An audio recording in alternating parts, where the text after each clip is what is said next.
children, but nervous system regulation happens best in person. Our bodies and nervous systems co-regulate when we're physically near safe, attuned people. And so this is why it's so important to prioritize in-person gatherings. Another thing is in-person gatherings, you have eye contact, you have the tone of voice, the touch, the laughter, like all of these things connect us. They regulate stress, they increase oxytocin, and they build like that true trust. That's something that is really hard to replicate online.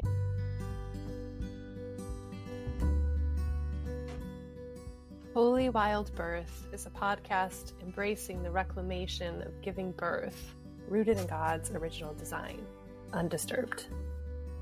Here, we share homebirth stories highlighting God's presence as the great midwife, as well as conversations about all aspects of a holistic, spirit-led childbearing year. From the perspectives of myself, traditional midwife Lauren Hall of Rooted in Eden Private Contract Association, and me, holistic doula and birthkeeper Brooke Collier of Sister Birth. To choose a holy wild birth journey is to consecrate all your decisions unto the Lord. And to reclaim creation unadulterated by centuries of human attempts to control and improve upon what God has already called good. Please remember, birth is not a medical event, but a natural process. We are not your care providers, and this should not be taken as medical advice.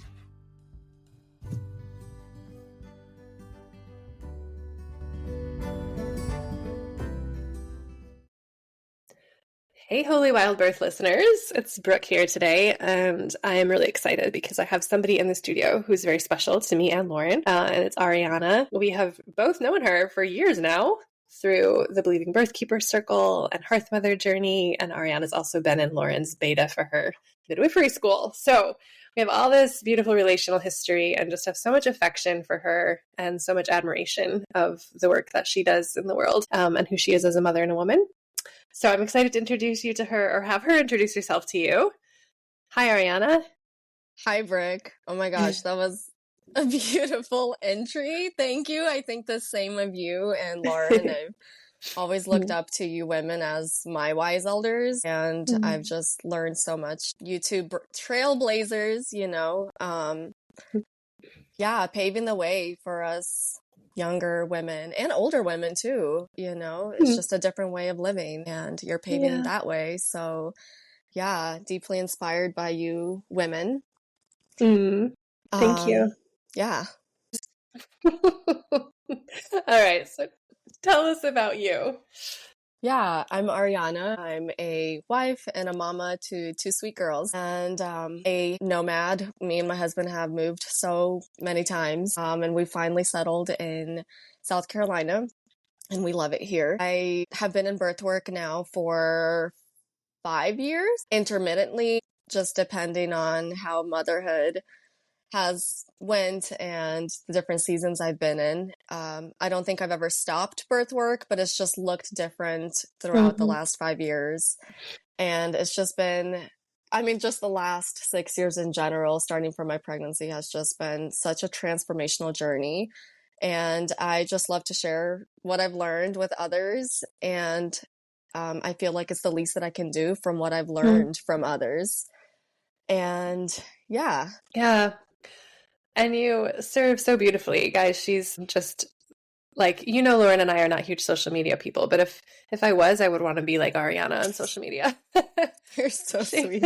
No, but I really mean it too. I just feel like the integrity and quality of the content you share and the beautiful, humble way in which you share it is so approachable and such a blessing. So I told you this before we started recording, but one thing I've seen in you in the years I've known you is just a willingness to keep serving in whatever season you're in and pivoting, right now I can't attend births. So what can I do to keep my hand to the plow of what God's called you to? So sometimes that's looked like just serving faithfully in social spaces. And sometimes that's looked like doing things in your local community. And sometimes that has looked like working with midwives. And sometimes that's looked like growing your own babies and birthing them in the way of the Hearthmother, in that kind of aligned by God's design kind of way. So I just think you embody that really beautifully. Is there something I'm missing about different ways that birth work has looked like for you across the years? Or is that going to come up in the topic you are going to dive into naturally. You've pretty much covered everything, and you worded that so beautifully and so fluently. Yeah, it really has shifted, and it's beautiful. I mean, social media does have a dark side, but there's also a beautiful side to it where even when you're not physically connecting with people, you know, being in the early stages of newborn life or just raising many children, you can still remain connected through the communities that the algorithm puts together for you very well. Where sometimes you think like, oh my gosh, like this is the world now, like everybody gets it, and then you go out in the real world and you're like, wait, no, it was just the algorithm. It's so true. So yeah, it's changed a lot, and we've been taught from a very young age to just be busy and the whole hustle culture. But I'm just really grateful that like motherhood forces us to slow down, and not everybody does, and I think that comes with repercussions. But if you if you recognize it and you're able to honor that, because I know that sometimes women recognize it but they're not able to honor it due to, you know, the situation that they're in. But if you're able to honor it, it's really rewarding, because I've recently gotten into like learning about different like brainwave stages and stuff, because I was wondering like for my social media, I share things that I write, and usually my writing comes to me either when I'm like doing the dishes or when I'm like falling asleep, and terrible timing, because like I'm trying to get dishes done, not trying to write here. And also I'm trying to sleep, but I'm like, I have to write this down, because if I don't, I'm going to wake up and it's going to be gone. And I was wondering like why that is, but it's because like your brainwave state slows down when you're doing like things with your hands, you know, and your mind's able to go, or like when you're driving, right? Another terrible time. But yeah, when you're driving, and like sometimes you drive and you're like, oh my, you were just so deep in thought that you like don't even realize where you've driven through. You're like, how did I get here? Yeah. Or on a long walk for me, that's another place if I'm walking, or in the shower. Yeah, the shower is another great place. Yeah, my walks are with my kids, so I don't really slow down. My brain doesn't slow down then, but but yeah, or when you're like when you're about to fall asleep, you know, your brain slows down, your brainwaves slow down, and you're able to like get more into the slower state, and you're like thinking about things, you know, like things that you don't think about when you're just doing, like you're going through the busyness of life. Anyway, so all of this to say is that it's beautiful that motherhood causes us to slow down with like pregnancy even, and postpartum especially, and just mothering, because we are given the space for our brains to slow down and for our brains to catch up to like what our bodies experienced and the transformation we've experienced, and to even write it down and put it into words. And I think this is a whole different topic, but like phones can really steal that away from us. And I'm guilty of this too, but it's something that I've just recognized that so we just need, we get bored and we need that dopamine hit, and also we need connection. And it's just a lot of these things. And so we end up like scrolling a lot and being on our phones a lot during these like slow periods of time in motherhood, where it's like these times were given to us as a gift, so we can, like I said earlier, so we can just think and go through like introspective thinking and like fully take in the experience that we're going through right now, like, you know, with our newborn or whatever it is. So yes, it's a lot of slowing down and honoring that slowing down season. And also the pace does pick up, you know, and then you honor that fast paced season, and you get into like active stuff and active birth work or whatnot. And this is reflected like through our cycle, you know. If we're taught how to honor our cycle, then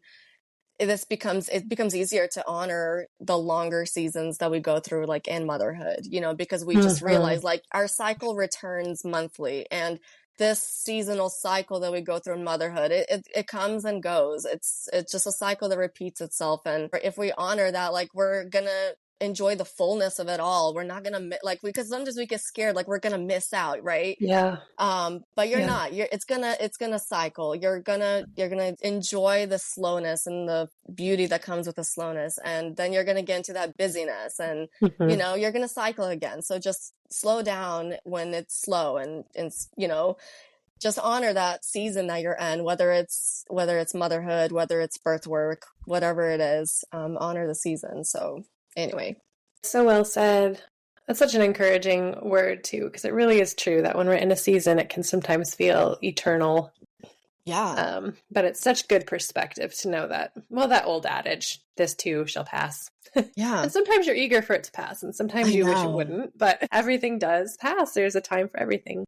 Yeah. Yeah. And so like even syncing, we have a whole podcast episode about birthwork and motherhood and how they collide, you know, but that's such a good episode. Yeah, it's one of my favorites. But I feel like you've been able to keep plugging away at learning in the pockets of time in your slow motherhood seasons, right? Like I can't attend births right now, but I can keep learning. I can keep letting the Lord fill my mind and my heart with knowledge and wisdom.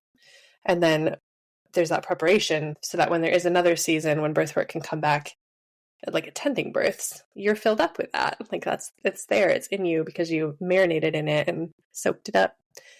And you, absolutely, just on a personal note, you're about to make that shift again, right? Like you've been in a not attending mode for quite a while, and you are going to be stepping back in. Yes, yeah, it feels really good. I mean, and that's kind of to tie in what we just talked about. Like when you honor the season, it feels good and it feels right when you shift into a different season, right? Because you feel like you honored and you gave your full to that season, and now you can just, there's no guilt attached to it, you know? Ooh. And so I haven't been in like active birth work since my pregnancy with my second child. So she's 2 now. So it's been like 2.5 years. Well, actually it's been like 2 years since I've been in birth work. And during this time I got into Hearthmother Journey, which was just so amazing. And that's another like pro of like this tech world, is just we're still able to like get into like these amazing courses and education and training during these seasons, where in the past I feel like you'd have to learn at the feet, like physically, right? But we're able to now do this virtually, which is amazing and helpful to keep your cup full when you're passionate about something. So and Hearthmother Journey was just, I mean, absolutely life transforming for me, because I just received so much freedom through that course. And it wasn't even the birth stuff. It was the spiritual stuff. It was what I needed. It truly like made my birth work like very well-rounded. I feel like I've felt pretty like knowledgeable in all the other areas, except that like tying in that spiritual component.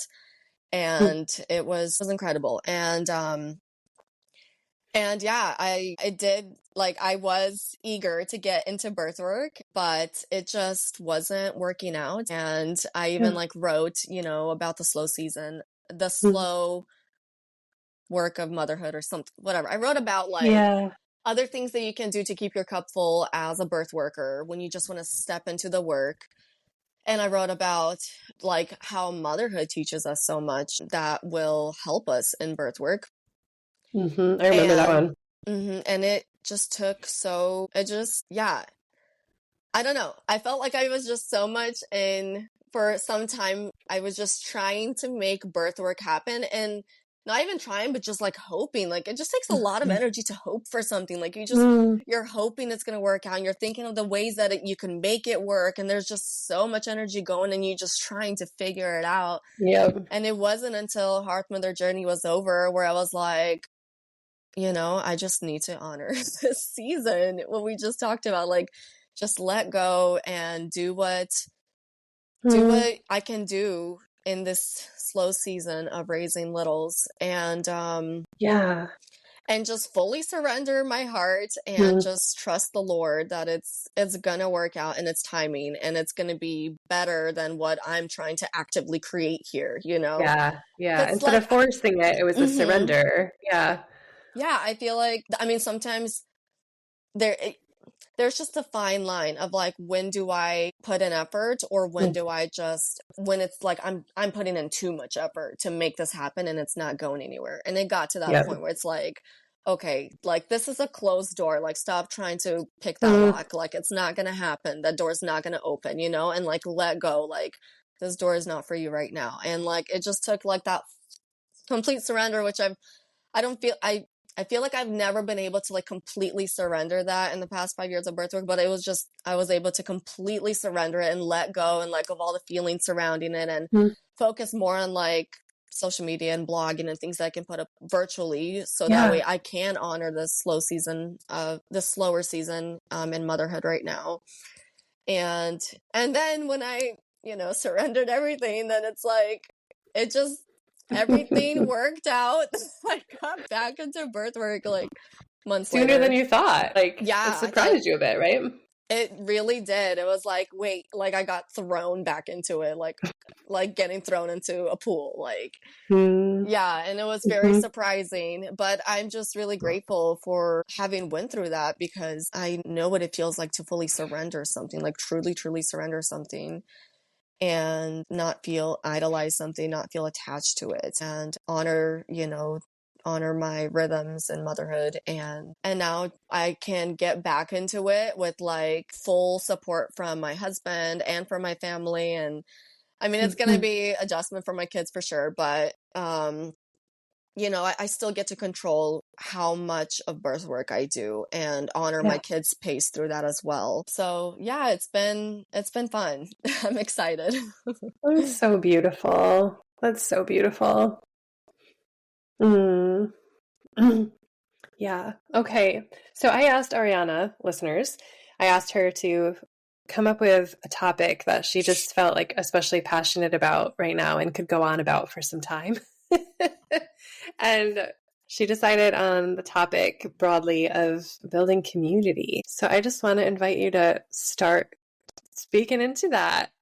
Yeah, I'd love to. So I'd love to start with some history, my history, because and we'll get into the history of communities, but I'd love to start with just my journey, because it all ties in to why I'm just so big on community building. And I think people are just really starting to realize now that like we're so connected, so like on the socials, like in the interwebs, but we're so disconnected as a society. And I see families even attempting to reconnect, and it's not working out. I see people like getting back to like I don't know if this is the right way to say communal living. Communal living, where they like specifically find like-minded families to share a property with and cultivate like a village together. Grounding and sleep and stress resiliency, all of these things are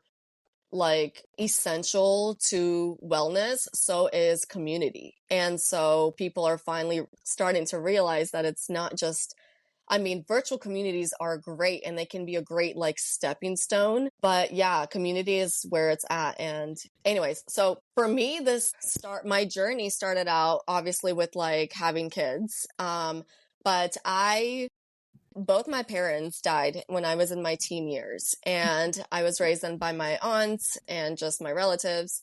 And then I got married, and me and my husband went to do like full-time missionary work in Mexico.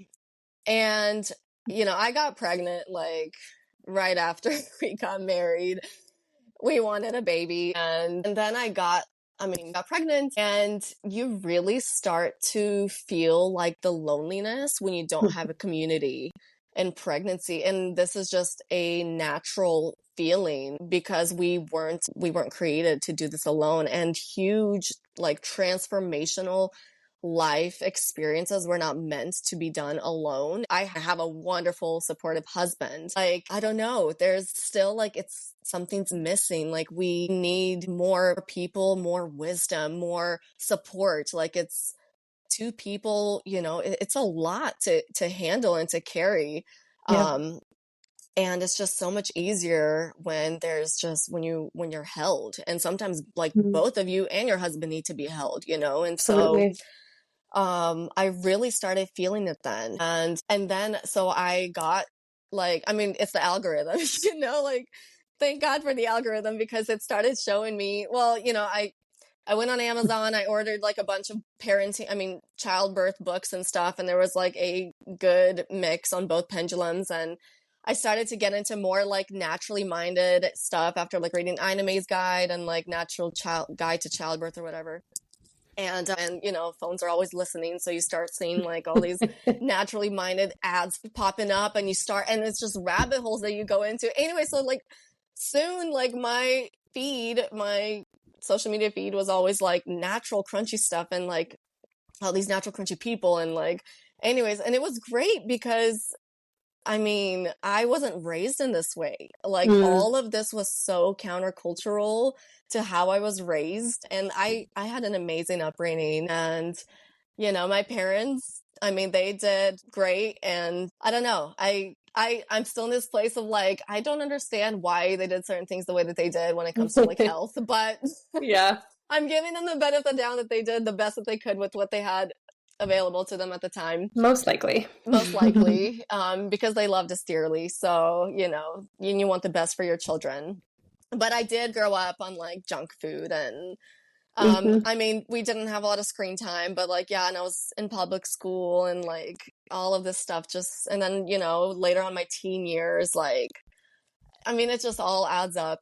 Anyways, and so I was just finding through social media, which is why I'm still on social media, which is why I'm like at war with myself sometimes, where I want to leave it, sometimes. And usually that comes with like too much consumption, right? Yeah. But if I'm like, when I have healthy consumption, it's usually, and I have healthy boundaries on there, it's pretty great space to be in. And I feel like I want to contribute to that space, because I don't know if I would be where I am, if it wasn't for social media, because I was just, in the last 6 years, like who I was then and who I am now, just completely different. And so I got more into this radical stuff. Nobody in my family on my side or my husband's side has home birth, and we did do a birth center, like a freestanding birth center birth with our first, because we were living in Mexico. I didn't feel comfortable birthing at home in Mexico because the hospital systems there, it's not good. And so I just didn't want to risk having to go to a hospital in Mexico. Their C-section rates are like in certain parts, like 80-90%. Holy like, smokes. Really, really bad. And a very high rate of like elective C-sections because of fear, and so we ended up driving 2 hours to a birth center. And I labored in a hotel and I would have birthed in a hotel if if it was any faster. It was still pretty fast, but like I was able to I was pushing already in the hotel, and the birth center was 5 minutes away. So like we were able to get to the birth center for me to push her out like 13 minutes once after getting there. Was this in the US? Did you cross the border to? Yes. Okay. All right. This was in California. Yeah. Across the border. And if it wasn't for the midwife slowing me down, because, they needed the cervical check and stuff to make sure that I'm actually about to birth this child. Anyway, so that's probably why, it was a little longer. Anyways, I didn't know anybody who home birthed. So that was like a very radical experience for me. And that really spurred me to get into birth work. And so I went to like a donor workshop and stuff virtually. And then I started just taking on doula clients and doing birth work once my baby was, I don't know, she was like a year and a half or two. And then, doing some birth work for some time. I got pregnant again, and I started feeling that loneliness again when it comes to community. And because this time I was planning in an assisted birth, and when I was choosing a birth center birth, that was already radical, and there was already less people to especially people that I know to share this with. I didn't share with anybody actually, other than my sister. She was so supportive.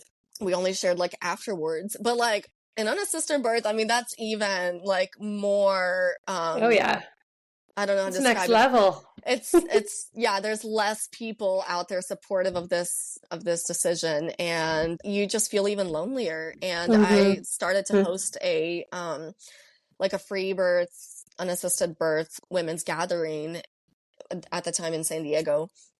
And it was really great. I mean, sometimes it was like one or two people, sometimes it was more. And it was so wonderful just connecting with like-minded women. And I craved it to the point. I mean, I was driving like an hour and a half to like meet with these women. Like, that's just how much our body just craves community. And like, virtual communities are great. Like, I was in all the Facebook groups and stuff, but there's just something so different about meeting with people in person, and like you get to feel people's energy, and like you get, just like in birth, like you feel the hormones, you feel the love, you feel the connection. It's the same thing when you're in communion with people. Like you feel this. It's just so much more than just talking to people, it's a lived experience for your body. And it was just incredible.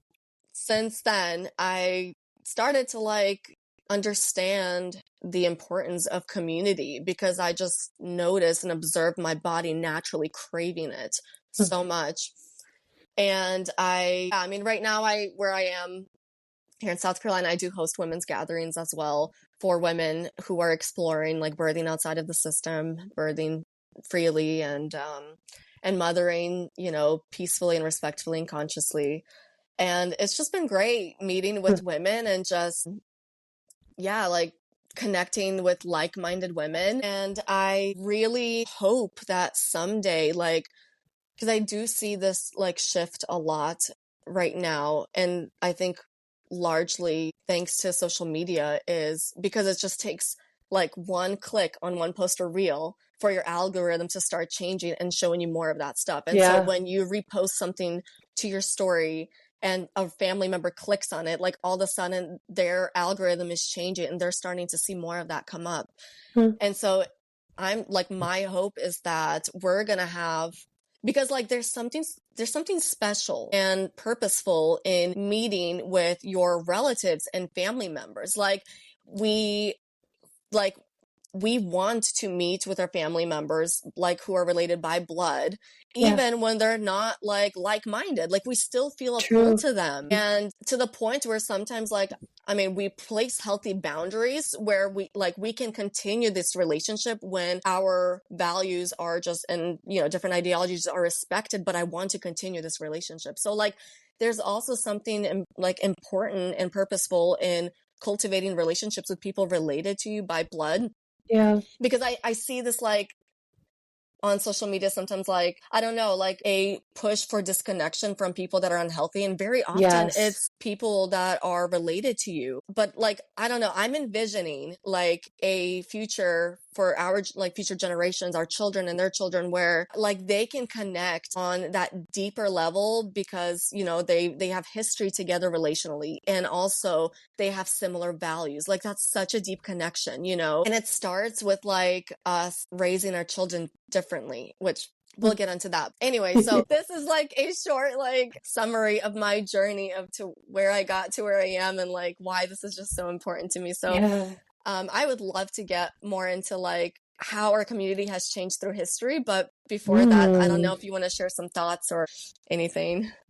You're on fire. You're just preaching. I want you to just keep going. Good. So good. Okay. Well then. So I was doing some research and like what have communities been like through history. And so before, some of the first communities were like pre-industrial and indigenous communities, and thousands of years ago. And these were typically like smaller, like nomadic or like just smaller groups. And it was more of like hunter-gatherer society, like early forager. And we see a lot of like communal living and like shared parenting. And there are still like many indigenous communities like all over the world where like we see amazing birth experiences and like attachment parenting. And we actually learn from these communities because they've just preserved this way of living so well. And I'm not trying to romanticize this because, everything I'm going to share, there is a dark side of history when it comes to like, I mean, there are communities that do have unhealthy ways of living. And yeah, I don't want to romanticize this, but there also have been like very healthy communities, thriving communities that like our modern industrialized Western societies are like learning from these communities. And what we really admire from these communities is that people lived in like multi generational households. And you have like the aunts and the uncles and grandmothers and like all of these and elders, like they're living with the younger people and they're living together. It wasn't nuclear, like it was wide and extended, and people were just in community together, which is like what we feel a pull towards now. Right. And there were shared values. People had the same values, they had the same way of living. They usually shared the same like spiritual beliefs and customs and parenting philosophies. It was just, they all lived this out. So they were just deeply bonded by all of these like shared values. And the fact that they're like doing life together, experiencing like all of the transformative journeys of parenting and birth and all this stuff, in death, like they're experiencing these things together, and they're all related. Like it's so special when it's like, that's my mom, that's my aunt. Like it's so special to be connected in this way. And so they, like what I talked about earlier, like they have this full connection, this full community connection. And yeah, work and life were integrated. Children saw how life was and worked like by being around adults, and there was less separation. Everybody was learning from each other. Children were raised and learning from the adults. And so this is the indigenous and pre-industrial communities. And we are now like feeling a pull back to this while also trying to find a balance with the society that we're in, because we can't escape it. I mean, some people, well, I can't say we can't, but we choose not to escape it because there are some great things about it, and so we have to find a balance. But then we see a pull from these like pre-industrial indigenous communities to agrarian societies and early settlements where it's more like land-based and farming and like rural living. So like people are going in their own groups. So they're still staying together, but it's based around just things that they need to live, like farming and stuff. And we see a domestication of crops and animals, and people are still gathering. And all of this is like centered around the land. Birth, then parenting is still like at home, right? It's still being preserved. And then we see traditional rural societies and early settlements where small towns and homesteads are expanding, and this is like the 1700s to early 1800s, and this is especially in Europe and early America. And like multi-generational families are still common, but we're just seeing a lot less of that. Birth is still at home, and we still see like a shared religious and like cultural values in these communities. And then it really starts to change with industrialization, right? This is the rise of the nuclear family. This is like from late 1700s to like early 1800s, and until now, like we just see this mass migration from cities, to cities for factory work. And because of this, nuclear family begins to replace extended family and, villages and communities. And we also during this time see birth become medicalized and moves to hospitals, and community support structures start to dissolve, and family units just become isolated at this point. And then we get into at that point, usually public schooling becomes a thing, right?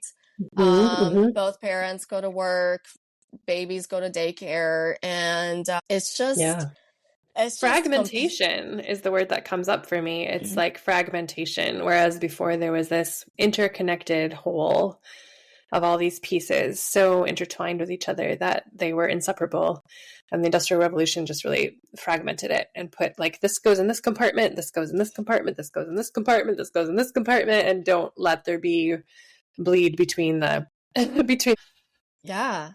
And what we see this like lifestyle become embraced of like extreme individualism, right? Like we start to embrace like personal freedom and self-expression and all these things, which, these are great things. Like, obviously freedom and self-expression is just important to a thriving body. But like these things become emphasized and are placed like more importantly over communal responsibility, you know, and then we start seeing like values start to change, you know, like children are being raised by people with different beliefs, and also the beliefs that are being shared in like public schooling are different, or in work environments are different. And so now we're starting to see like values changing within families. And then we're also seeing like even closer to now, like technological disconnection because of technology, screens, and we're seeing the busyness, like everybody's busy and just the busy lives. And we see the loss of like elder wisdom, where like now you get old and you just get put in a nursing home, and like, you know, and we don't see a reverence and respect for like the wisdom that a person has gained throughout their entire life, like such lived wisdom, and that's not being passed on or shared. It's been like stifled and hidden, and all of these things are just contributing to like now the disconnection that we see in our modern society, at least in our modern Western society. Yeah. So I feel like the question is sort of like, there's that history, and there's obviously so many things that we maybe would have done better not to leave behind. Yeah. Like it would be good to pick them up and reclaim them and reintegrate them into our modern lives. And I think you were saying earlier, you're noticing an impulse of people wanting to do that.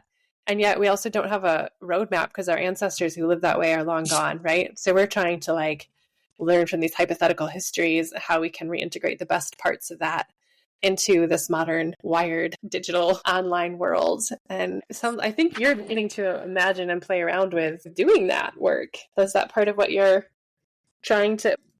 Yes. And I was thinking about this because I was thinking about everything that I just shared, and I'm like, okay, still something's like missing, like something's not adding up. And I realized that like the problem isn't just diverse values like within our like family or village or our relatives. Like it's not just diverse values. We're seeing dysfunctional relationship patterns. We're seeing emotional immaturity because, you know, especially when you get older. And I mean, I sure hope that as you get older, like people are starting to realize what is working and what is not working. And we're seeing like in our Western society, we're seeing a relational and emotional immaturity, where there's like a lack of emotional intelligence and a lack of humility and relational skill. Because I'm thinking like, how can we tie in all of like, how can we preserve the family and also have all these differing values, you know? And it comes down to like, what we're missing in our modern Western society are healthy boundaries. Many people, like, they don't know how to say no with love or hear no without offense. And boundaries are usually avoided entirely or enforced harshly. And we're missing graceful communication where, like, we have direct, kind, truth-filled conversation. And what we're seeing is just a lot of gossip that replaces honesty. And you know what doesn't help? Like TV, like shows and movies, they don't help because that's like, it's all these shows, it's based on gossip and drama and all these things. It sucks you in. And we are influenced by this stuff. And so we're seeing, and social media too. And so we're seeing like just the prevalence of gossip and passive aggression and outbursts and all these things instead of honesty and clarity and understanding. And it's even like it's normalized in our society. And I think a lot that has to do with like social media. You know, people are just now becoming so used to like having all of this aggression and emotional maturity on social media, and you know, having support on there for like people will support passive aggression in media, and like people will just bully on there and they support each other and hide behind their screens, and like, you know, that doesn't help our society at all. So we're also seeing like a lot of relational immaturity where like adults they never learn how to disagree respectfully and stay connected with all of our differences that we have. And discomfort is usually met with like defensiveness, projection, or control, which I'm seeing a lot with like these in birth work with these families with like the mother-in-laws and the mothers and stuff, like Oh, yeah. when this family is doing something differently and the previous generation just feels attacked and just uncomfortable. They feel uncomfortable at like, oh, they're doing something differently. We're also seeing what I just mentioned, like, yeah, people are making different choices now, thanks to like probably the rise of social media and the algorithm. Like we see a return to home birth, and we're seeing a return to homeschooling and, not jabbing. And I don't know if I'm allowed to say the V. I don't know if that's terrible for your saying the V word, but not jabbing. And, that's perceived as a threat because people are insecure in their own choices. And so they attack or they withdraw. And we're also really missing a curiosity and to sit with discomfort and learn from each other's values. And so like, this is all that's missing in our society. And I was just wondering, like, how did we get here? How did we get to a, because I just can't believe that like it was always like this, because like communities would not survive, like villages would not survive if this was like, if these communities were based on like unhealthy boundaries and gossip and passive aggression and immaturity, and like people would move away and like die probably, like because a lot of survival depended on harmony and communal connection, right? And so how did we get here? And what we see is in like traditional and indigenous cultures is like emotional maturity. It wasn't taught, it was shown like through actions, and it was passed down. It was modeled every day from how we talked, like parents and children were doing life together. They were foraging, they were farming, they were taking care of each other, like they were doing life together. And children had repeated exposure to adults, like healthy adults. Children saw adults resolve conflict and express grief and celebrate and support one another. There are thriving, healthy communities that we can learn from that do model this very well. And I haven't read the book, but I had a friend recommend me the book Hunt, Gather, Parent, or something like that. And she says that like, because we had a wonderful women's gathering last month and we talked about emotional maturity. And we were talking about all of this, and she recommended that book. She said that it talks about these different societies, communities where like this is their reality, like this is what they live out. So I need to read it, and maybe it's a good recommendation for I've heard that's an interesting read. But there were shared rituals and roles and values that gave people a framework for how to connect. Like the elders were respected and motherhood was honored, and there was mutual dependence on each other, obviously like necessary for survival. And emotional needs were met more because people lived interdependently. They weren't isolated. And then when we see a shift to industrialization and we see families, moving to cities and life becoming more individualistic and fast-paced, and elders were no longer central, and children spent less time with families or with their parents. And so that village wisdom chain broke, and emotional needs were outsourced or suppressed in favor of productivity and routine and survival in these new economic systems. And women were labeled hysterical or too sensitive, So we're seeing, instead of lists like, I don't know, this, because you need everything. You need all of this. You need the sensitivity. Like you need all of this in everyone. And we're just seeing a disconnect at this point. And now we're starting to see the reality of like where our society is. And now there is like, we have an awareness now of just the emotional immaturity. And it's talked about now a lot, but like, it's not being lived out a lot in practice because people they don't know how to, Right. This is why we see a lot of courses and great books coming out, and it's awesome, that people are writing manuals on how to do this when in the past, it was just something that you learned, you didn't have to take the extra time or whatever. Like it was just something that was instilled in you from birth. And, yeah, and like we talked about, like in our modern culture, like screens, they replace like face-to-face repair, and people are able to hide and like just be nasty, and people, you know, they don't know how to regulate themselves and have like respectful disagreements and healthy boundaries. And this all ties into motherhood, because this is something that I've just thought a lot about. How has birth and motherhood contributed to this? Mm. And what we're seeing is we're seeing disconnected and medicalized birth from like the early, you know, 1900s, Yeah. like twilight sleep and like all these things. And even to this day, and like this is in no way to shame anybody for their choices. There is no shame. This is just the reality, and the effects of this, our current reality, is that the cycle of disconnection and emotional immaturity has been caused by certain things. One of them being medicalized birth, where babies enter the world under, you know, bright lights, and they're separated from their mothers, and they're instantly inoculated. Just opposite of a gentle entrance, right?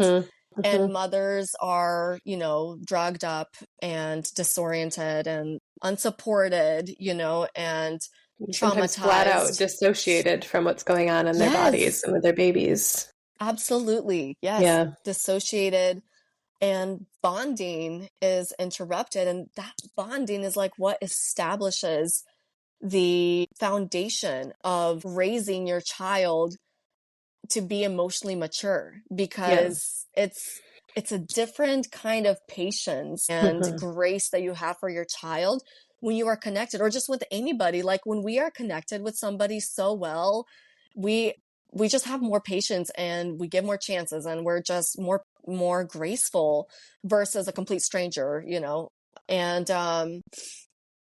And so, yeah, we see bonding interrupted, and we see cortisol is high, oxytocin is low, which leads to, not always, but often it leads to, you know, difficult breastfeeding journeys. And we also see the introduction of formula in the 1900s, right? And the push for like formula is better and more nutritious. And like we see a decrease in breastfeeding. And we see an increase in schedules, and moms It's are like told, the industrialization of feeding your baby, even. Like, yes, this isn't about human connection and warmth. This is about just mechanically making sure your baby's tummy is full. And so yes, get this stuff in a bottle, give it to them on a schedule. That's it. And as long as you're doing that, you're a good mom. Like, that's all it takes. well, And and also we're like, moms are going to work now, right? And so there's also that. And so like that's understandable. And it's great that we live in a society where women are able to go to work and have the freedom to just make choices, you know, like thank God for that. But also we're seeing that, you know, well, economically it's difficult often for family to survive on one income. And also motherhood is just not honored in our society, which is something we talked about that was lost. And so we don't see sufficient time off for moms to nurture and bond with their babies and breastfeed their babies and have the security of going back to work and having a job and like, or a career that, you know, a lot of women are passionate about. Like I'm passionate about birthwork, you know, that's work. It's a career. Like, and I'm grateful to be able to do that, but I'm grateful that I was able to honor my season of where I wasn't doing that, you know, and we see that that's missing. And breastfeeding is discouraged in many hospitals and from unsupportive family members, which leads to like sleep training. We see a lot of sleep training, and babies' cues are ignored. A lot of crying it out because of what we talked about, you know, families working and motherhood just not being honored, the season of mothering. Babies are being forced to self-soothe themselves before they are biologically capable. And often, you know, people are ignoring their babies crying in the name of independence, you know, like we see, especially in like late 1900s, which we see now, like the effects of that in the previous generation is like the push for independence and the disconnection from attachment parenting. And then we also have a rise in authoritarian parenting, which is a detached parenting where there's an emphasis on strict rules and obedience is demanded, and there's minimal warmth and responsiveness. So we see this push for authoritarian parenting, and a lot of it is greatly due to parents being overwhelmed and exhausted and undersupported for, a lack of community, a lack of a village. And we see discipline becomes about control, not connection, and emotion is punished or dismissed and not being nurtured. And so children are not learning how to regulate their emotions. They're not learning empathy. They're learning how to fear and to shut down. And like I mentioned, there's a rise in two-income households and daycare, institutional schooling, right? So because parents are going to work. So babies and toddlers and young children are spending long days in group settings. And because there's, one caretaker for a lot of children, they rely on authoritarian discipline to keep everything from chaos. They don't have the time or space to honor every child's individual, emotional and even physical need, which often contributes to emotional dysregulation. And we see children are socialized in systems that rewards obedience, not authenticity or, not their voice. And so we see children are basically taught to comply and perform and suppress, and they're not learning these crucial skills that it takes to have a healthy, thriving community. And this basically produces emotionally immature, dysregulated adults, because these children, they grow up without having seen or experienced healthy communication and repair and emotional modeling. And so they struggle with relationships and parenting and conflict. And even knowing themselves and honoring their emotional needs, honoring their physical needs. Like we see, women don't know anything about their cycles and men don't know anything about women's cycles, which is it's important for couples to be aware of each other's cycles so they can be able to support one another well. And there's none of that without any intervention or healing. This cycle just repeats itself. And so this is why we see a need for strong boundaries with older generations, with our parents, our grandparents, especially those who refuse to grow out of pride and are stuck in their unhealthy ways. And so I was thinking because strong boundaries aren't, it's an important skill to have always, but can we create a future where the strong boundaries are needed less because of shared values and emotional maturity and respecting our differences in a healthy way? And so we see the cycle being broken by our women like you and me and many of those listening, by choosing a different way of birthing and choosing a different way of parenting and becoming educated on our cycles and learning to honor different seasons and building real community and modeling emotional maturity for our children, for the next generation. And so that's basically where my brain went to, because I was that's not it. Why are we still seeing so much division in our communities and our families? And it's hard when you choose these alternative paths. It's hard because you're lonely. You choose to birth outside the system. I mean, that's still what, 1%, 2% maybe of I've heard as high as 5% now, but I don't know. I sure hope so. I hope so. I mean, it seems like it's becoming, I think it should be increasing with just the exposure to it, but, via social media and stuff. But we're seeing people choosing to parent their children differently. And gosh, it's such hard work because you were not modeled that, and you have to heal yourself. And it's not always something that comes before that. It's during this, while you're raising children, you're healing yourself and you're educating yourself and you're teaching yourself. And there's a lot of repair going on, between you and your children, because you're still learning. But hopefully, hopefully our next generation has it easier, where like these very important human experiences, that God designed for us to go through, like they're transformational and beautiful. People are returning to that, and our children are experiencing it, and hopefully, it's going to be more common, and hopefully we get a shift back to this village that we all idealize and we all hope for, because we're not meant to do life alone. We're not meant to go experience these deeply transformative experiences in life, like birth and parenting. We're not meant to do it alone. And I don't know if you have anything to say before we get into like building community in our disconnected society. You framed the situation we collectively find ourselves in very well. And I just wanted to add, it just so happens I started reading this book just yesterday, but I'm already pretty far into it because it's so interesting. It's called It Didn't Start With You. And you were saying how we don't know how to do this community thing because it wasn't modeled for us. But this book is actually sharing all this research about how we are passed down emotional responses and patterns to generational trauma for as many as 3 or 4 generations through our epigenetics, through our DNA.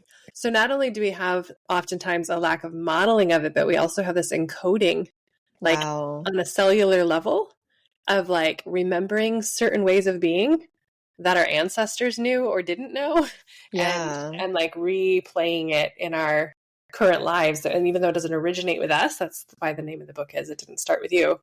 We're still living it as if it's ours.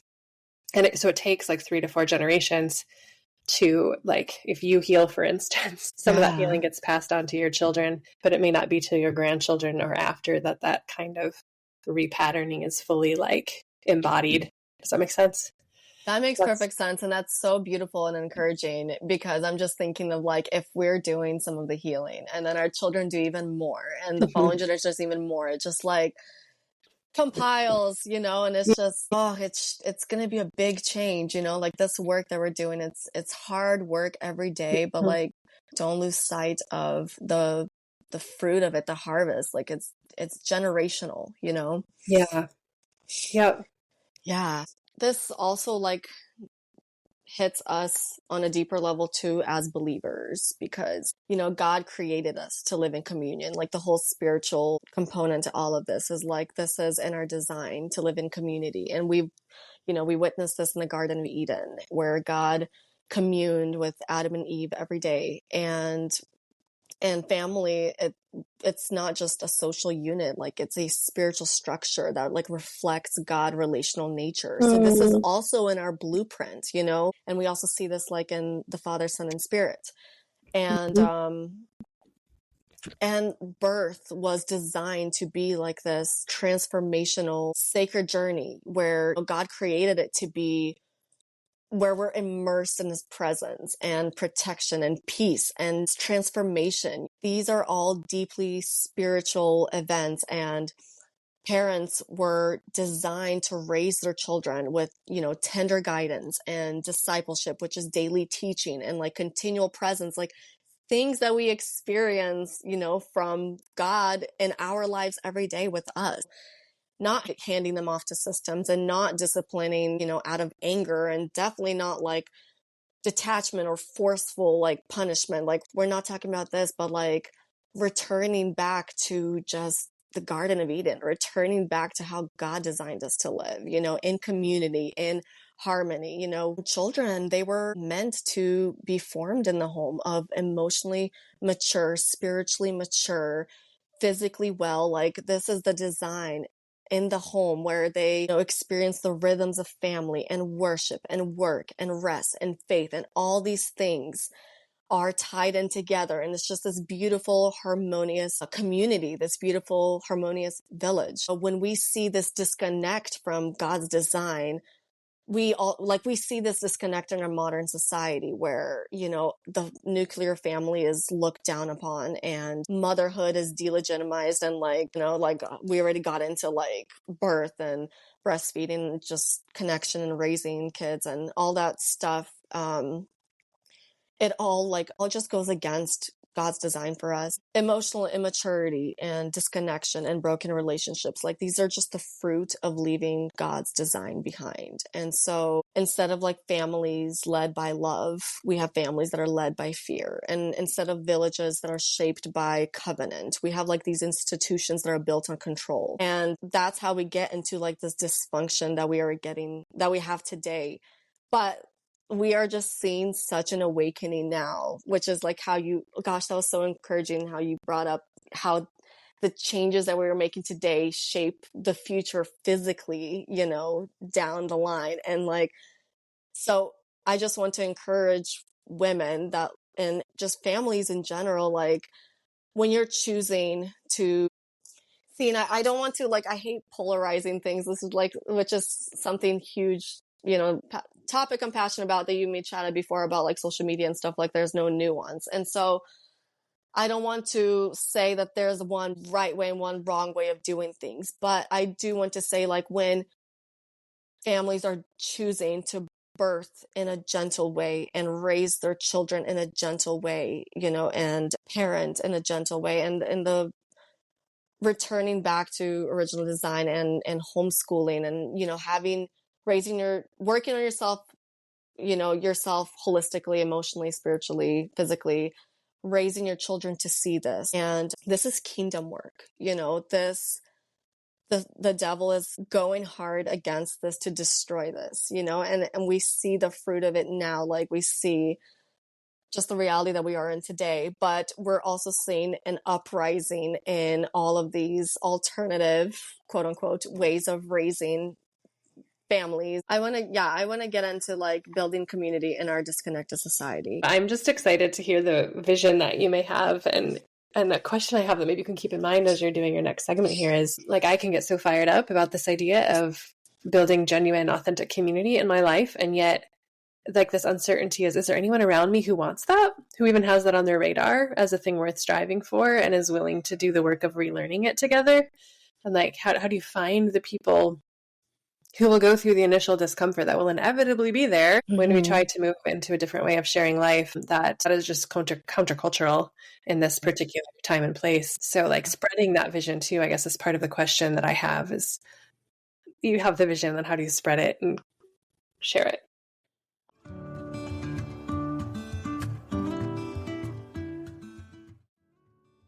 Are you a Jesus-loving woman who feels called to serve birthing mothers, but feels overwhelmed by the secular New Age ideologies in the birth world? You sense the holy tug to be a birthkeeper, doula, or traditional midwife, but it feels impossible to find training that honors both your faith and autonomous birth. Allow us to introduce you to Hearthmother Journey. This isn't just another birth worker training. It's a transformative journey that will ground your birth ministry in biblical wisdom, equip you with a Christ-centered methodology of traditional, undisturbed birth practices, transform you into the wise guide God is calling you to be, expand the depth and breadth of your understanding of physiological pregnancy, birth, and postpartum. Join the rising of the modern Hearthmother, centered on God's holy hearth, serving as his handmaiden, carrying the sacred fire of wisdom and truth. We're on a mission to raise up the next generation of holy wild birthkeepers. Will you be one of them? Click the link in the show notes to take the next step into your calling.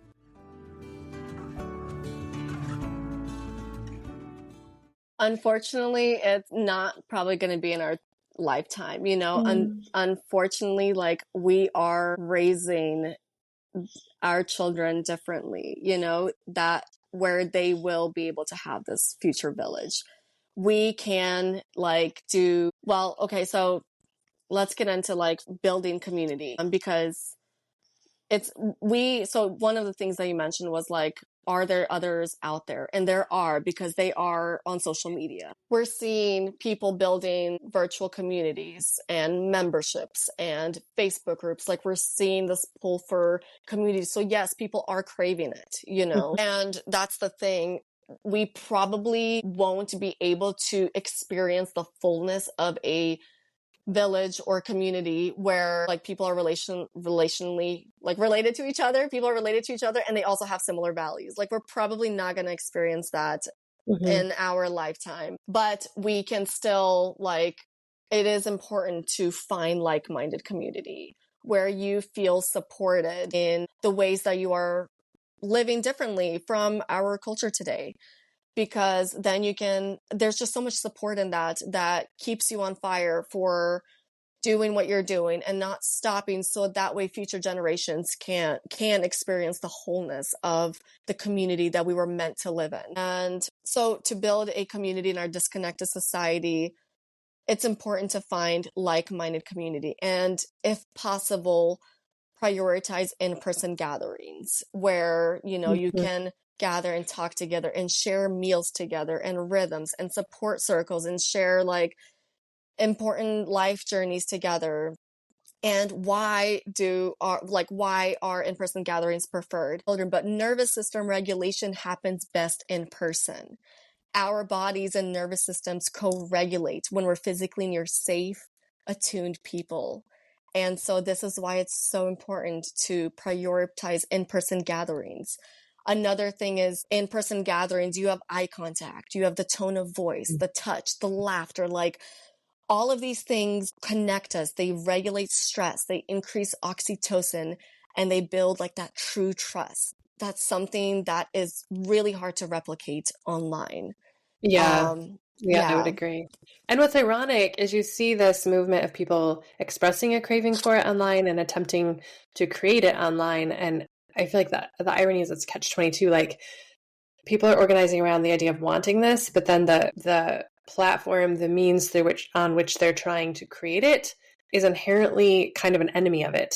Yeah. Because it keeps people more deeply, it keeps them online more. And yes, they're online for a good reason of like connecting with like-minded community. But the more time that we are investing of our energy and our time to being in an online community, the less we have available to get out into the real world in our local communities and connect with actual people to get the kind of benefits that you were just talking about. So you see what I'm saying? It feels like a catch-22. Yes, I know. And I'm guilty of this because I've formed online communities and I find great value in them, but that's the cost of it. That is. And see, kind of what we talked about earlier is when in a in-person community, like children are witnessing, because we know children do what they're shown. They don't do what they're told, right? Right. They're witnessing the interactions and the trust being built and the connections. They're witnessing this community and it becomes a part of them, and they naturally are able to replicate it when they're grown with their families. Virtual communities they're great. I think they can be great for certain seasons in life, but they're like, your children are not going to witness that. No, they're not. They just see you on your phone disconnected from them. Exactly. So it's like modeling the opposite of what you want to model, because they can't tell the difference. My kids can't tell the difference between when I'm using my phone to write my to-do list or place a grocery order, which are needed tasks for our home, versus when I'm just chatting with somebody online or scrolling social media. To them, it's all the same. You're not paying attention to when you're looking at your screen. Yeah.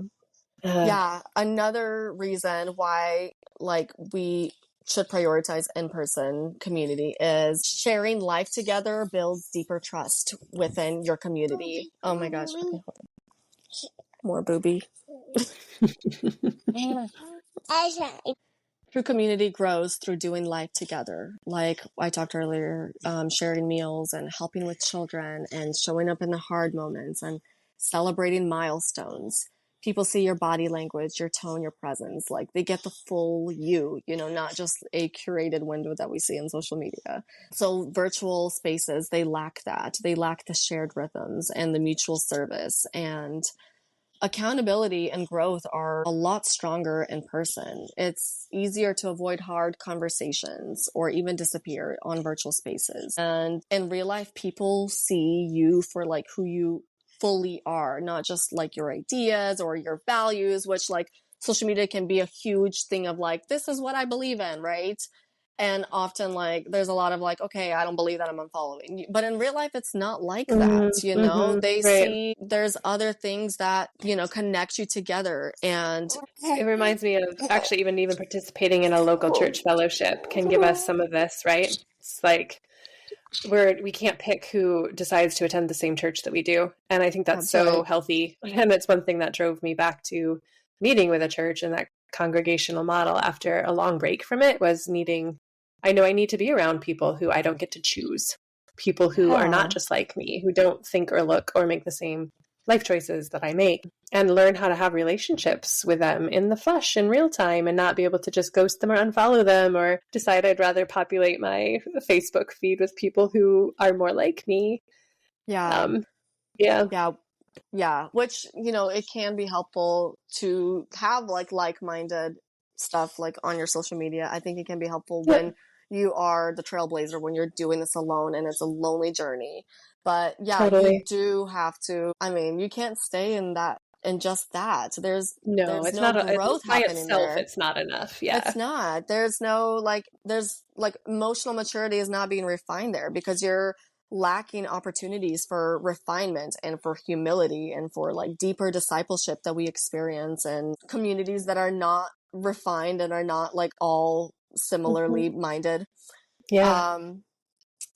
And I think we need to be wise with how we use virtual connections. I even have a virtual village myself. And how you mentioned earlier, like, yes, our children, when we're like on our phones, like they don't know what we're doing, right? And they're missing the learning how to cultivate and be in a community. But I think the next best option, if you don't have a like-minded community, is like virtual Zoom calls, you know, something where you can still see each other face to face and your children can see you're connecting with friends and they can hear what you're talking about, you know, over just like writing and typing and stuff. So I think that would be like the next best. That's a good guideline. I appreciate that distinction. Yeah. I mean, it's also because so much less can be misunderstood when we can hear one another's tones of voice. But then on top of that, I had not considered the thought that our children then can actually eavesdrop on what's happening there, which has pros and cons, perhaps, but sometimes you don't want them to. Yeah. But it's healthy. Yes. Yeah. So just like to reiterate that, you know, virtual, it can still be valuable when needed, but it's best to be seen as like a supplement, you know, not a replacement, for like an actual community, building community in our disconnected society. This is a tricky one, but it is important to educate receptive family members. And keyword there is receptive, like family members who are open to learning and sharing with family members gently and, you know, including personal experiences and, you know, recommending good resources and basically focusing on building bridges, you know, not debating, not arguing, but like you can truly sense when somebody is receptive and open to learning, which is like, it's an emotional skill. And like, it's an emotional skill that many don't have today. But if somebody is working on themselves and they have this, they want to learn, share with them, because then you are working on creating that community that has similar values, which is very important and is also, you know, available to like their family or their relatives. So they're going to be there. They're going to be there to support you, you know? And so you can become a stronger village, a stronger community when you do share similar values. And a lot of like when we talked about the medicalization of birth, like there was just education that was lacking, you know?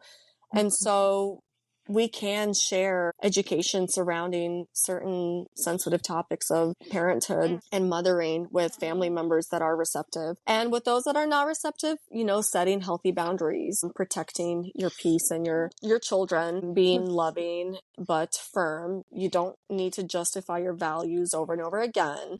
And sometimes less access to you and your family means more respect and healing over time.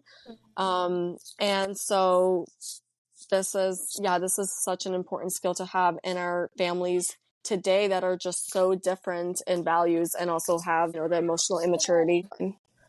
No, you're good. Another way that, we can focus on building community is practicing, building a village within your family, your husband, your children, honoring, your cycles, honoring your seasons, Sabbath rest, like bringing depth to the village that you have within your own immediate family and creating your family culture, different, daily rituals and songs and just different ceremonies and traditions that are unique to your home, because this builds continuity even when your extended family doesn't share your values, that your children can pass down to their children. Because, if you have whatever number of kids, that's whatever number of families are going to have. And, Wow. it multiplies, Yeah. and so that's going to be a bigger village and a bigger connection. And so by creating these traditions and ceremonies and just creating this beautiful family culture, you are starting that village that right now is just your immediate family, but in the future it's going to be bigger. You're going to have your children's families and then their families and families, and so you're restarting like this village. And That's beautiful vision. yeah, um yeah, and it's important to protect the atmosphere of your home in doing this, curate like whatever your children are exposed to, being very mindful of that, the media, the energy, the conversation. Your home should feel different, slower, and safer. And this can also be a buffer against cultural pressure, because when you go out there, it's all busy, busy, busy, and loud, loud, loud, and me, me, me. But when they come to your home, it's different, it's safe, it's peaceful. This is like, you crave this, and so you're creating also a village, not just your family right now, but in the future, a larger community of that has this value. And yeah, the result of healed parents and families coming together, you have emotionally rooted children who are able to express themselves and regulate their feelings and connect deeply with you, with your parents and others, and mothers and fathers who feel supported and seen and are not alone in doing the sacred work of raising the next generation. Homes where peace and joy and truth dwell. And on a community level, like, we will see a return to interdependence where families care for one another and share skills and resources and walk through seasons of life together. And right now we're seeing this more in like, when you're cultivating in like your friend groups, right? You're seeing this within your friend groups. But like, my vision is that my kids will have this in the future amongst themselves, and with their families. And we're going to see fewer women isolated in motherhood, that's like a big prayer and a hope that I have. And more women are nourished and can live in tune to their cycles. And yeah, we're just, praying that we're just going to see culture that's shaped by love and conviction and gentleness and grace, not just convenience and conformity, which is what we're seeing so much of these days. And generationally, this is just going to raise a generation of mature adults, right? Not just children in adult bodies, but adults that are whole and wise and are mature holistically, mature spiritually, emotionally, physically. Hopefully this will be a reflection that creates new norms for our society, for birthing and for parenting and for living cyclically. And I think it's going to just do powerful things for just the kingdom of God, because just you're going to have this outpour into church. And like, how powerful is that for just us believers and just the earth we live on? And this will just outpour into, like, I just picture church communities and this just outpouring and onto surrounding communities, and people are just drawn to this. People come back to the church and because it's full of people who are loving and holistically mature, and there's a community, there's a village in the church. Because I there's so many churches. Like, this was a huge shock to me when I moved here to South Carolina. It's just like, there's churches right next to each other. And like, but But we're seeing people pull away from the church. And I even experienced this personally, because you experience this division and lack of community within your like family and your relatives. And then you go and it's also in the church, and it's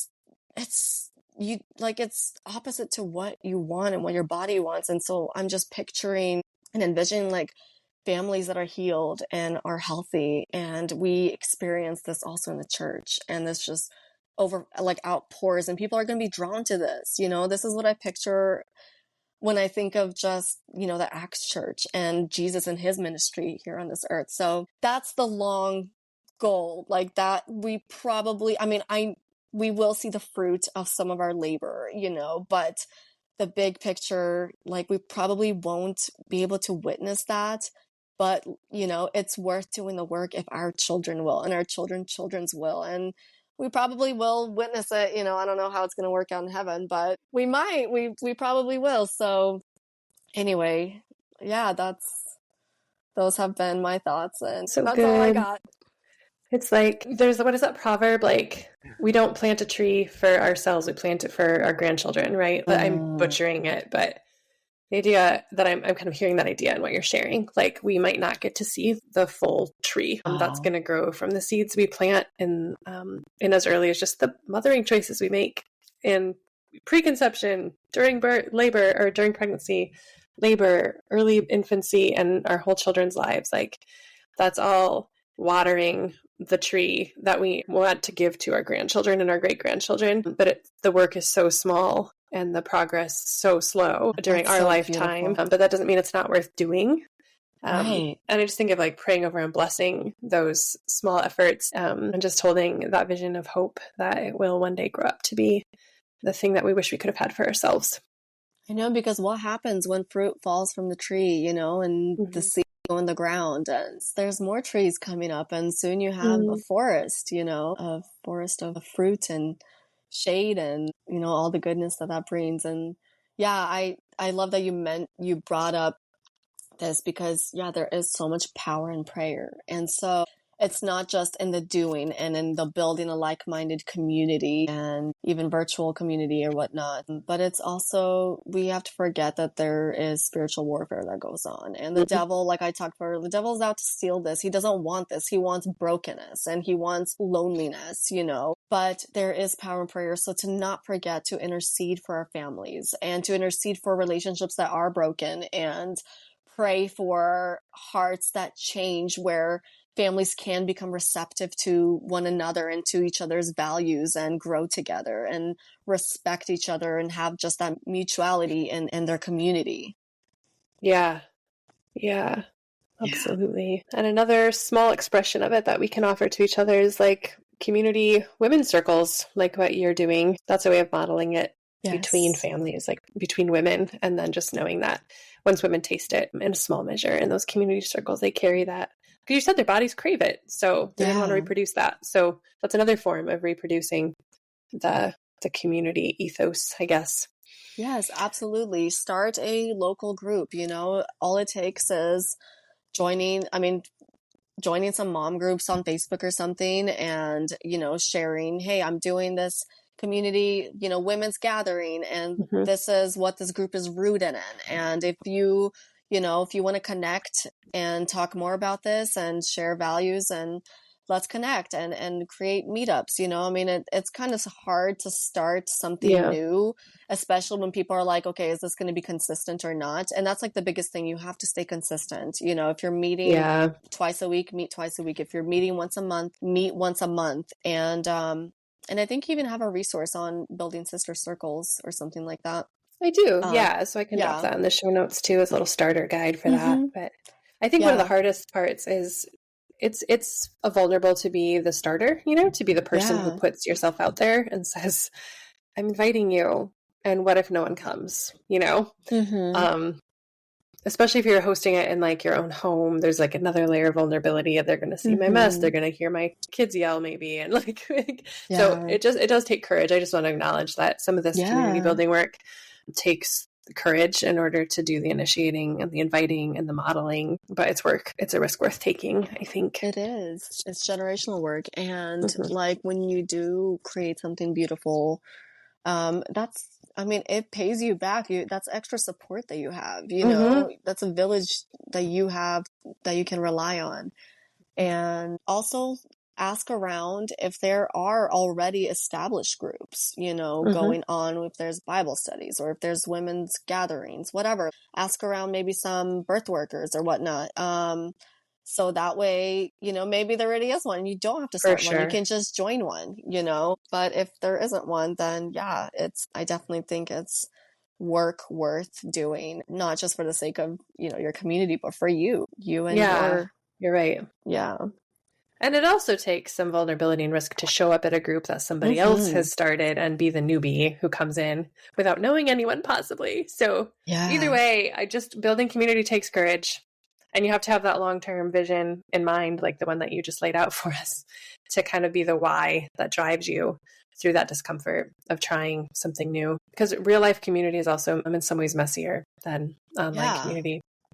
Totally. I'm also thinking of like, if you already are involved in a church community, start a group there that talks about all of these things, that talks about mothering peacefully and gently and birthing freely and all of these things that are probably they are very countercultural in our society and in church, and talk about these things with other, families and other women. That's already like an established community that you do have, and you can introduce that. And not everybody may be receptive, but the seed is planted, and share it gracefully and compassionately. Yeah, that's good. This is sort of a side note, but I just want to share it, is the church that we are part of now. We've been there for a couple of years, and the priest's wife, I knew her from years ago and then lost touch with her. It turns out that she has been doing like a variation of the mother blessing ceremony that I use, that she learned from me back when we were more closely in touch, in the church community that her husband pastors, that I am now a part of. So like the mother blessing has been happening in that community before I even came back in. And then she told me about it and invited me to a couple of them recently. And I'm like, this is just such a cool full circle moment and such a neat example of how taking that risk of putting yourself out there and giving the gift of a community experience like that to someone else can just kind of have this ripple effect that you might not even anticipate or know about. Yeah, that's amazing.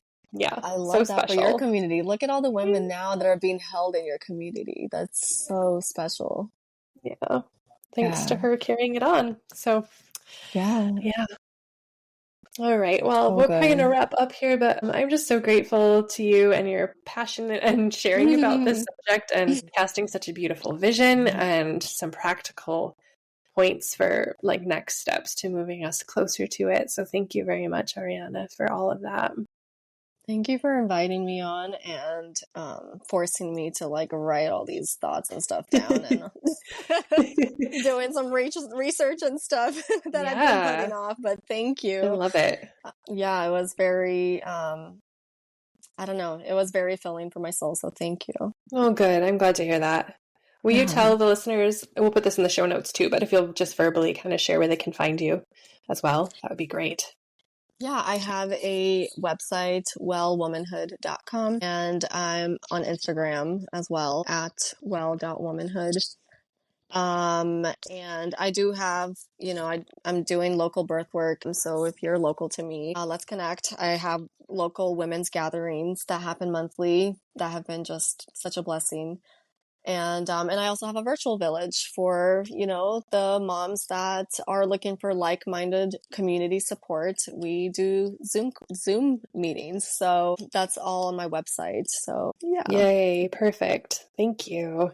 All right. Oh, one last thing. I didn't tell you this ahead of time. Would you be willing to pray for our listeners? Just kind of a little blessing over this area of community building. Yeah, I would love to. Thank you. Yeah, Heavenly Father, Thank you so much for just bringing us together to talk about these really, really important things. You are so good, and you've just created such a beautiful design that is just life-giving to us. And you established this in the very beginning, and over time, just so much of it has been lost. And we're just seeing a rebirth to this. And you are just calling so many women and families to this, and not just women. You're calling men to community, because men have been isolated for so long, but you are drawing everybody into community, because this is good for everyone. And I pray for the families that are the trailblazers, Lord. Give them strength, give them direction, give them purpose. Help them to find like-minded support and community while they do the hard work of making the pathway for others, Lord. I pray that you give strength for those that are parenting different and that are working on healing themselves and making different choices, different than how they were raised and how they were taught. They're doing things differently to honor you and to bring restoration. And I just pray that may your strength rest over these families, and may they feel held as they do this hard generational work. Yeah, may this just vision of a community that lives harmoniously, that is well held and well supported. I pray that it comes to fruition in the future, if not with our generation, but with our children and their children and following generations, Lord.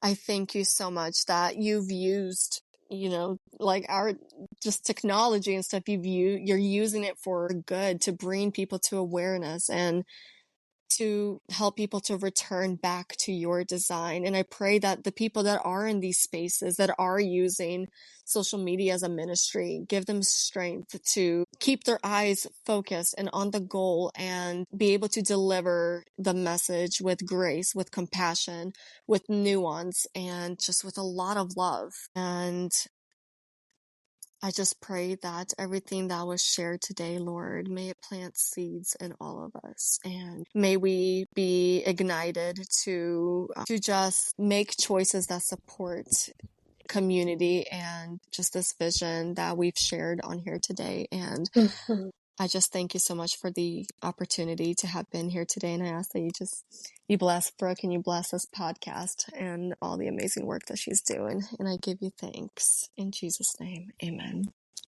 Amen. Amen. Thank you, Brooke. So special.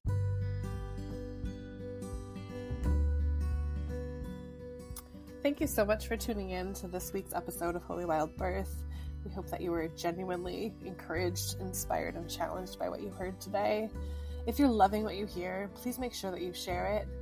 Leave reviews. That helps other mamas find this content as well. And don't forget to read the show notes, okay? Because that's where you can find our email address if you want to reach out to us and start a conversation. It's also where you'll find free offerings as well as invitations to work with me and or Lauren. We can't wait to get to know you. See you next week.